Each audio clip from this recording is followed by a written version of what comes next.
ever since I did my top 10 of 2019 video at the end of December, which featured the Realtrack Class 156, I've had an email from the viewer, so thanks to Andy, who asked, when are you going to do your spotlight review on this particular class? So here we have the spotlight review of the Realtrack Class 156 DMU.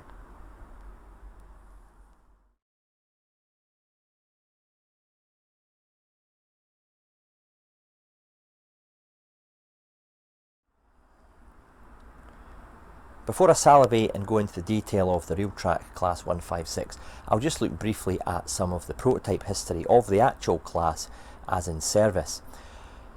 It was the development of the Class 150 Sprinter unit, which was introduced in 1984, and the 156 came along and it was 23 metres, which is the same as a Mark III coach because that's the body shell in which it's based, and it had 4 single sliding pocket doors per car.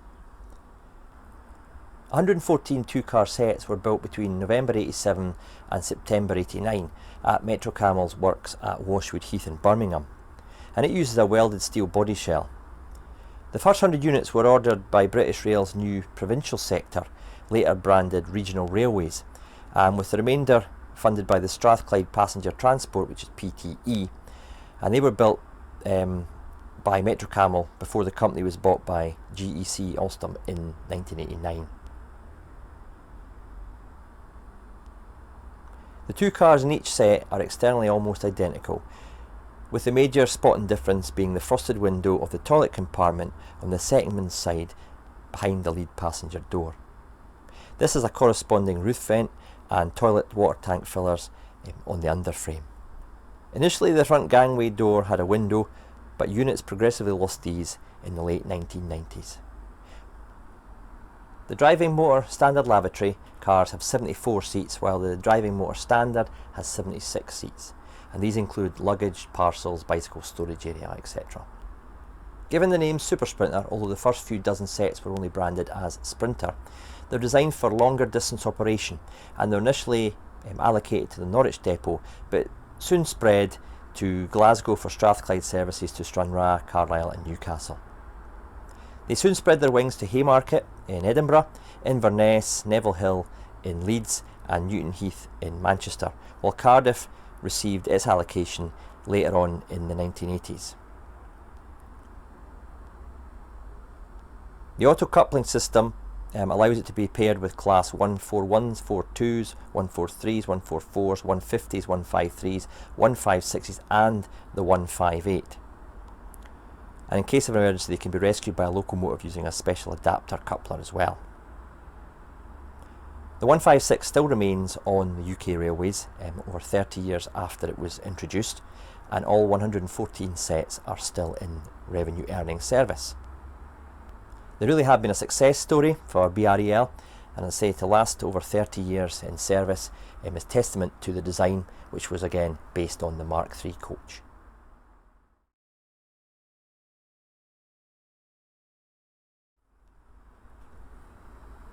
Let's look at the front end of the 156.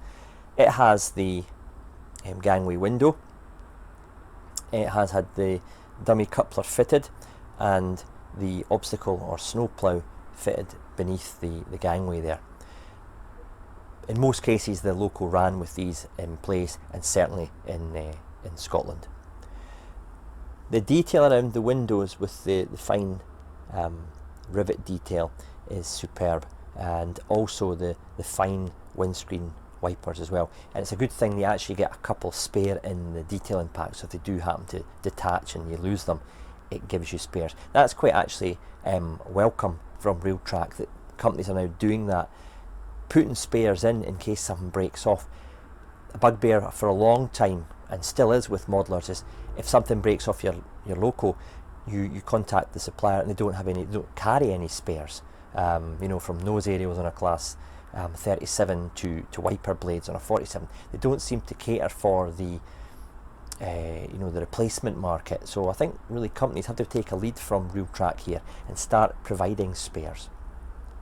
I'm sure we'd all pay a couple of extra pence on a model if we knew we had a wee set of spares in the bag. The detail with the lamp irons is superb. It's correctly only fitted with one at the left hand side as you look at it. The LED lights are interchangeable obviously between the running headlights in white and the tail lights in red, which I'll show you in operation when it's on the layout. The destination there is Inverness. My particular set has Inverness at one end and Glasgow Queen Street at the other. It's as close as I can get for my area, but I'm quite happy that we've managed to get a Scottish based set within the Realtrack release. There obviously are other sets depending on what region you model, and it would cater for most throughout the UK, I have to be honest. The sharp edge between the paint are spot on. There's no hazing on the end here, or indeed the rest of the car, and I really am impressed by the fit and the finish of the model. Starting at the roof area, we've got the fine ribs running along the length of the coach. Again, because it's based on the Mark III, obviously they've used that design for the roof. Down to the sides here, we've got a small light which is orange, so when the doors are open, and you'll see that later on when I run it, the light comes on. When the doors are then locked for departure, the light will go out. The interior is accurately detailed, it's well put together, and it's got separately coloured tables from the rest of the seating. As you can see, I've got the Super Sprinter branding with this iconic running man there. I've always liked that, even since I had my Lima model, which I'll haul out later. And there's lots of underframe detail on both sides with engine parts, and the bogies are well detailed as well. I'm not going to go into too much technical detail with that, because most of you don't really care. You just want it to be there and look good, and I can tell you now, it looks spot on. All the fine little printed details are easy to make out under a magnifying glass, so you know, if you really want to peek in close, you can see the amount of effort that's gone into the painting and printing process with this particular model. There's even a very, very thin orange cantrail running alongside of the coach, which is absolutely flawlessly applied.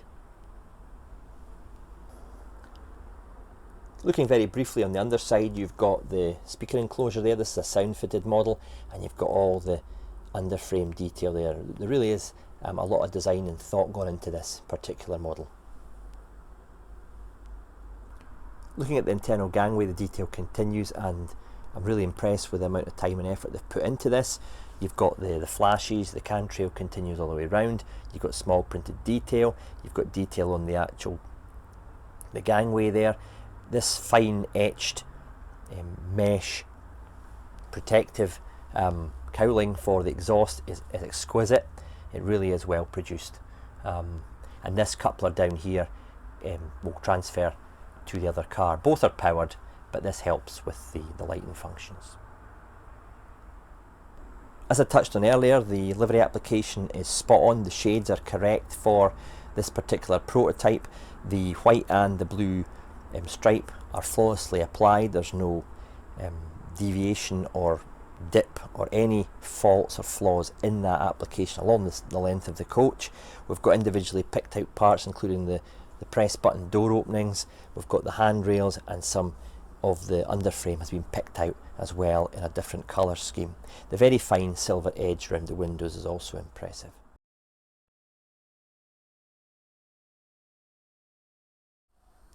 Okay, I'm going to go through some of the sound and light functions on this Locksound 5 fitted Class 156. Incidentally, they don't come from the factory with sound fitted. That's done at DC Kits. Charlie will do that for you if you place an order for a DCC sound fitted variant, and he will obviously send it up. If you want it retrofitted, you've bought one from another supplier, it's not got any sound fitted, contact Charlie and he'll sort you out with the correct sound decoder and speakers. Getting the body off is fairly straightforward, but you've got to be really careful. A lot of added detail there. You could fit the decoder yourself, and obviously passengers and stuff as well inside the compartment. Okay, F0 is the head and tail lights. At the moment you can see the headlights are on, so it's in the direction to leave the depot. On the right hand side you might notice a slight pinky haze in the tail light. This is just the light bleeding, I think, from the white LED. The light clusters very close together, and obviously it's very difficult to totally separate them with this design of light cluster. If If I go like that, that is the red tail lights. Okay, let's start her up. You'll notice when I do so that the cars start up separately, just like the real thing.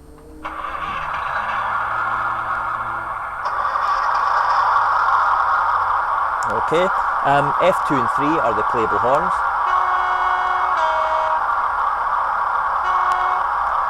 Always a good bit of fun playing with those.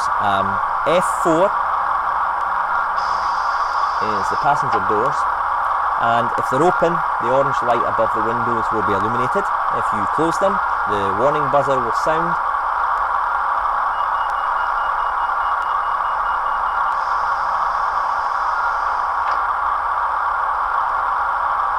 And the orange light will extinguish. Now, just like the real thing, it actually extinguishes at a different time in both cars, which is really clever. F5 is manual brake, but you can't do that unless you're moving. F6 is driver's door open, closing.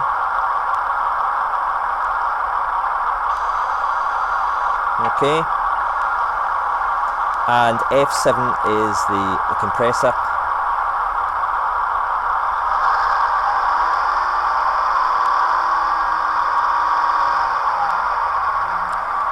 Moving on to F8, there's a bit of fun here. It's got the toilet discharge, or somebody flushing the loo.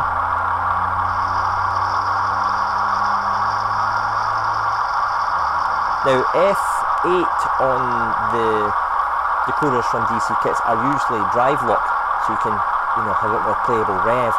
So I think with a bit of reconfiguring the CVs, you could probably get that.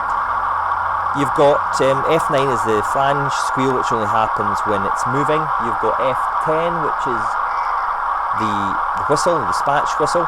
You've got F11, which is the guard to driver buzzer. Alright, and F12 is the interior lights. Now, this is a great wee touch. When you start it up, they flicker and flash before illuminating fully. I really like this. Okay. F13 is the destination blinds, so they light up above the driver's window. And then you've got F14 is the coupling stroke uncoupling. Okay. You've also got a series of announcements that you can use for this particular loco, like station announcements.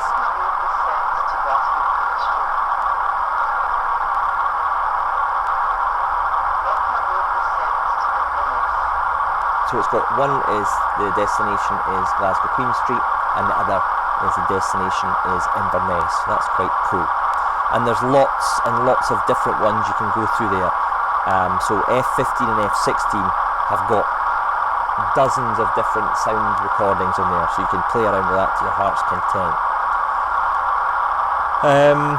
We've got F19, we skipped to F19, we've got directional cab lighting, which is also a nice addition. Okay, obviously being directional, when you change direction it will alter itself. F20 says here are the front lights. Okay, and you could also have parking lights with F21, so they're red basically at both ends of the loco. Alright, so if you wanted to put that on when it's stationary and stopped and the engine's off, etc., you can have parking lights. So there you go, I've run through some of the light and sound functions. It really is great to play with this model. Straight out of the box, it's a better sound fitted result than the Bachmann 158. Because it's got the Lock Sound 5, it's going to be good anyway, but it's got better speakers than the standard Bachmann sound fitted option. I'm not saying the Bachmann 158 sound file is poor, it's just the delivery of it could be doing with an upgrade. Charlie's fitted a decent set of speakers in here, and it shows with the quality you get out.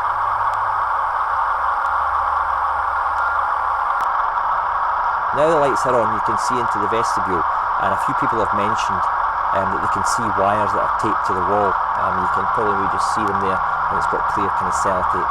It would have been nice if these could have been positioned in another part so you couldn't see them, but for me it's not really an issue. It's just impressive that they've managed to get all this amount of detail into the interior, so I can let them away with a minor issue with that, with the wires. Another feature I really like on this model is the close coupling capabilities. There is actually no gap between the gangways as the loco goes along, and they open up slightly obviously to allow the train to navigate the curves.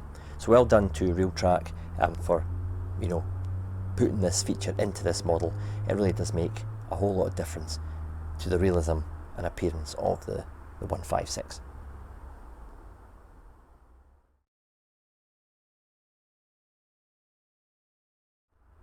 As is now traditional with the Spotlight videos, I give my verdict whether you should avoid it, consider it, or buy it. Well, if you're modelling the late 1980s onwards, you're going to have the potential for a Class 156 somewhere on your layout. It really is a cracking model from Realtrack. They have pulled out all the stops. Obviously having Rapido as part of the process has helped greatly with the finesse, the quality and the detail that they've got into this model. On that basis, and what I've seen so far from owning this model, I would say I think we should just go ahead and buy it.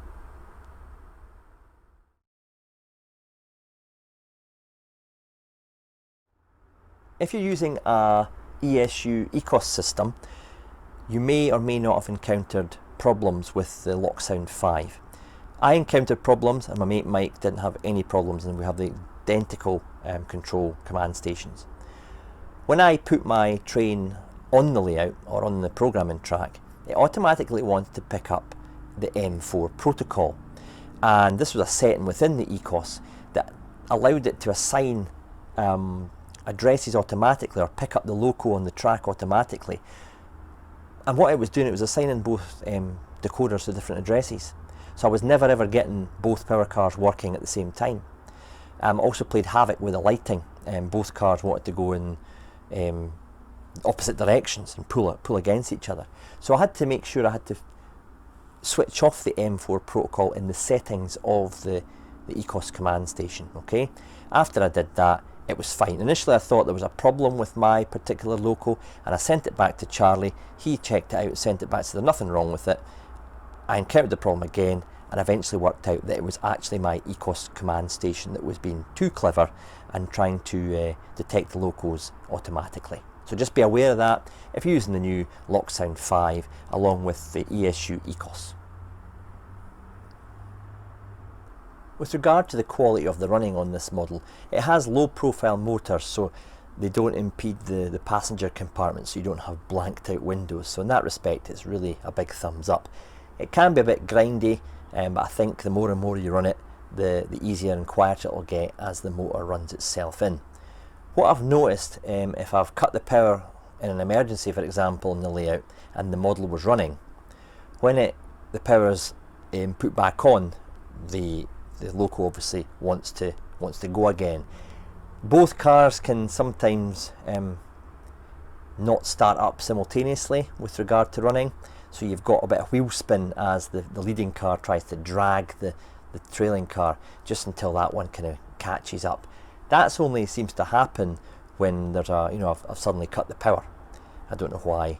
So what I do, if you do cut the power in your layout, what I recommend you doing if you've got that issue is you just stop the loco before you then put the power, you turn the speed off and then put the power back on and then start it up that way again, and you'll not get the wheel spin.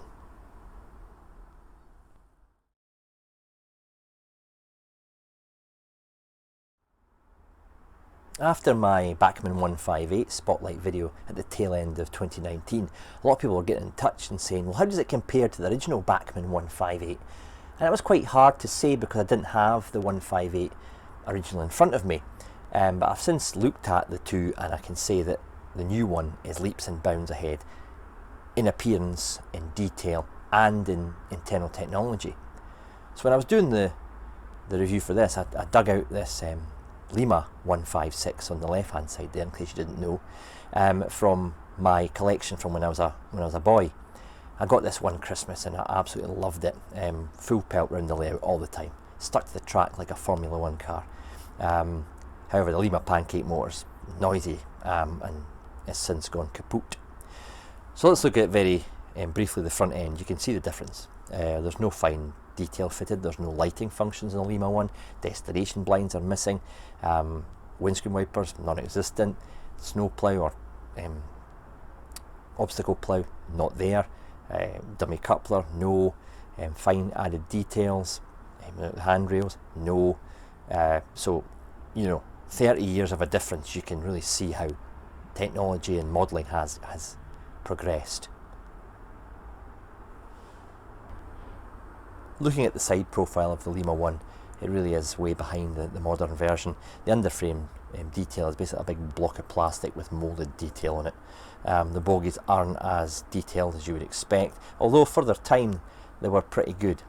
The interior has seats in the Lima 1, but no cab of any description. It's just a big gaping hole, and no automatic door locking lights. But I have to say, the printing and the colour of the Lima 1 is pretty good, even 30 years on. So that just shows you how good the Lima 156 was when it came out in the late 1980s.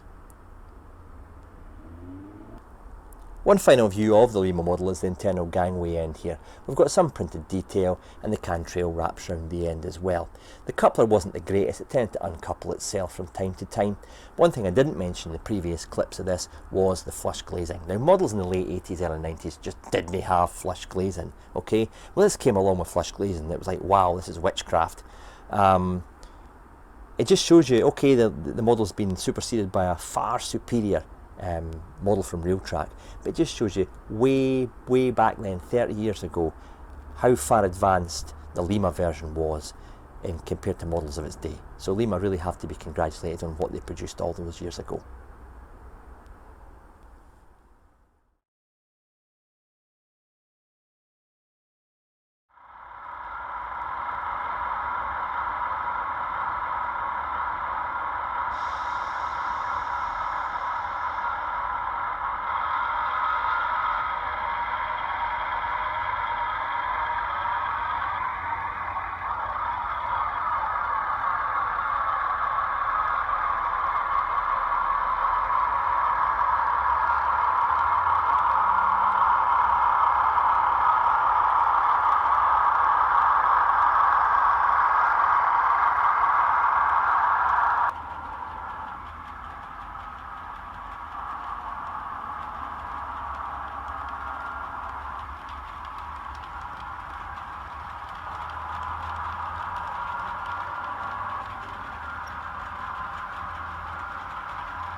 Well, I hope you enjoyed that in the Spotlight review of the Realtrack Class 156. I remember when these models first came out with Lima, they came out with great fanfare and enthusiasm. It was slightly different from me on the real scene because a lot of these 156s were starting to displace my much beloved Class 47-7 push-pull services. So whilst it's nice to have one in the layout, it's a reminder that they showed progress was coming with regard to British Rail with the sprinterisation of the network and the reduction in the local hauled services. Any questions regarding this model, please get in touch. I'll certainly be keen to hear your thoughts on the model itself if you've got one or indeed you're actually thinking about buying one. That's it for now. Cheers!